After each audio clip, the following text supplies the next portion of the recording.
On a mis en place une mobilisation pour la réouverture des universités pour nos étudiants qui sont en détresse psychologique et qui ont besoin de lutter contre l'isolement social et de retourner au présentiel. On a mis en place des activités comme des ciné-débats, des ateliers débats, des activités de bien-être pour chanter, pour montrer un peu notre désespoir. Tout en respectant les distanciations sociales, c'est un moyen de prouver que on peut rentrer au sein de l'université et tous se revoir et développer nos liens sociaux entre nous. Comme les lycéens, comme les collégiens, pourquoi nous on n'aurait pas le droit?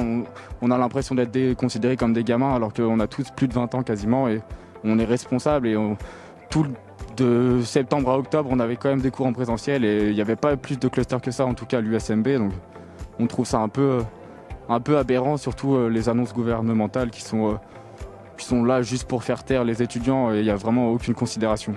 En mars, ça allait parce qu'on ne suivait pas un emploi du temps hyper fixe. Les profs ils commencent à s'adapter, donc on avait un cours par-ci par-là. Et j'arrivais vachement à suivre vu que j'étais chez moi. Après, je faisais autre chose, tout ça. Et là, cette année, depuis le début d'année, qu'on a repris en total distanciel, trop dur. Là, moi, je suis limite en décrochage dans le sens où, en fait, nous, on passe des journées. Il y en a qui ont beaucoup moins de cours.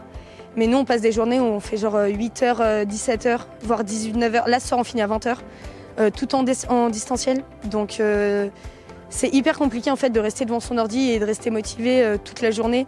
En plus, tu restes chez toi, donc tu es en jog, tu es en pyjama, tu restes sur ton canapé. Enfin, t'es pas du tout dans des bonnes conditions et ouais, non, pas facile.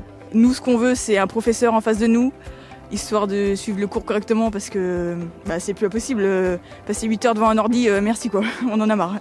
Je suis dans un appartement en colocation, donc heureusement qu'elles sont là aussi mes colocs pour leur donner la joie de vivre.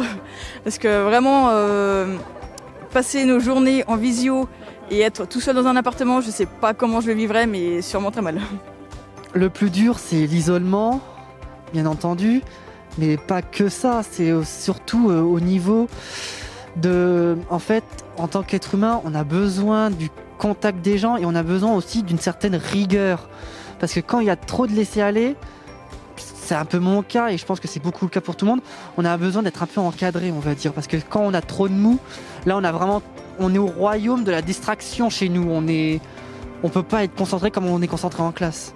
Les liens sociaux sont assez coupés, il y a peu de distanciel, enfin beaucoup de distanciel pardon, et peu de présentiel, même si en STAPS on a encore la chance d'avoir pas mal de cours en présentiel, mais on se doit d'être là pour les autres étudiants qui n'ont pas cette chance-là.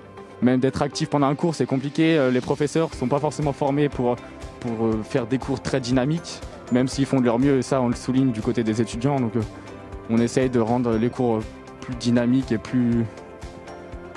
avec plus d'interaction, mais c'est pas toujours évident.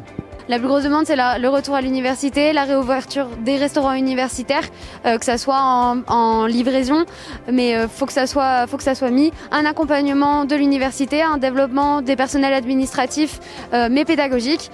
Donc voilà, nous c'est un peu nos revendications et on a besoin que ça soit entendu par le gouvernement pour nos étudiants.